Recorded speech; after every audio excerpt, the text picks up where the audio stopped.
রবি ঠাকুর বলেছিলেন, তুমি যদি কাউকে ভালোবাসো তাহলে তাকে মুক্তি দাও।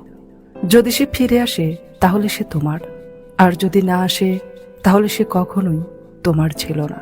শুনেছি পাখিরা অনেকে সঙ্গী হারানোর ভয়ে উপোস করে, অথচ তুমি মানুষ হয়েও বিচ্ছেদ চাইলে। পৃথিবীর নিয়ম বড়ই অদ্ভুত।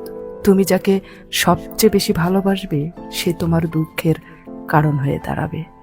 যার সাথে তুমি রোজ নিয়ম করে কথা বলতে, সময়ের ব্যবধানে একদিন তার সাথে আর কোনো কথাই হবে না।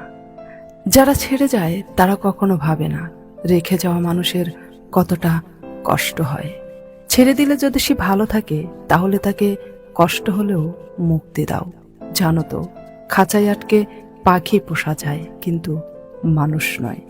কিছু মানুষকে আপনি যতই ভালোবাসা দেন না কেন, তবুও তাদের কখনো আপন হতে পারবেন না।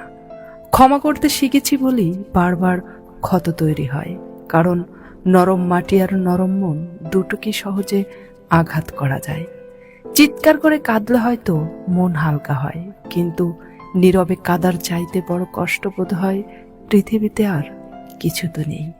কারো কাছে ঠকলে হয়তো কষ্ট হয়, কিন্তু আমাদের চারপাশের কোনটা মুখ আর কোনটা মুখোশ সেটা খুব ভালোভাবেই চেনা যায়।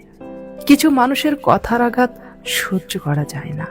মাঝে মধ্যে কথাগুলো এমনভাবে কলিজায় এসে আঘাত করে, অশ্রু জর্জরিত চক্ষু দিয়ে দেখা ছাড়া আর কিছুই করার থাকে না।